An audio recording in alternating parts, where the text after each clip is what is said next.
साल के बाद इस साल भी झंडा पूजा का आयोजन किया गया है। तो पूजा में कृपया शांति बनाए रखें, क्योंकि मेला में बहुत भारी भीड़ लग चुकी है। और आप लोग से अनुरोध है कि कृपया खिलाड़ी भाइयों से अलग रहे। ए भाई ए बड़ा तुमको समझ में नहीं आ रहा है रे लड़का उधर क्यों जा रहा है? अरे जे भी बोली उल्टा सीधा बोली क दे बेली बंद, बोली क दे बेली मरद। अरे जे भी बोली उल्टा सीधा बोली क दे बेली बंद कि हमारा गाँव के झंडा कि हमारा गाँव के झंडा सबसे होला नंबर 1 कि हमारा गाँव के झंडा सबसे होला नंबर 1। जे भी बोली उल्टा सीधा बोली क दे बेली बंद, जे भी बोली उल्टा सीधा बोली क दे बेली बंद कि हमारा गाँव के झंडा कि प्रेमनगर के झंडा सबसे होला नंबर 1। हमारा गाँव के झंडा सबसे होला नंबर 1।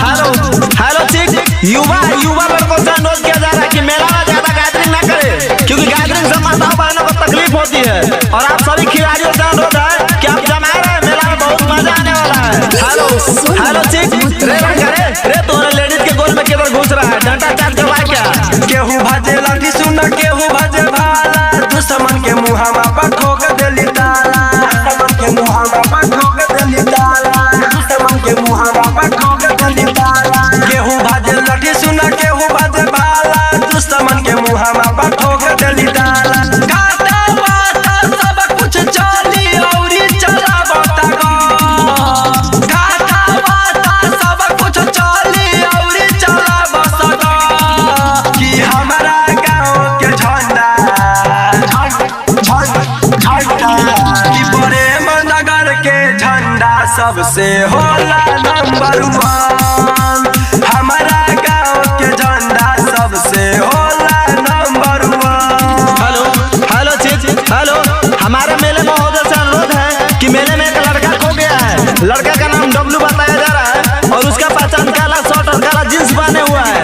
कृपया उसे सुरक्षित जगह पर पहुंचाने का कष्ट करेंगे। शांति का प्रतीक बनाए रहे मेला में। सुधीर सुमन राहुल आइल बा सुजीत हो, दीवाना गावे प्यारा प्यारा गीत हो, दीवाना गावे प्यारा प्यारा गीत हो, दीवाना गावे प्यारा प्यारा गीत। सुधीर सुमन राहुल आइल बा सुजीत हो, दीवाना गावे प्यारा प्यारा गीत हो। डीजे मनीष के बाजता गाना कमर हिला बदाना दो, डीजे मनीष के बाजता गाना कमर हिला बदाना दो। हमारा गाँव के झंडा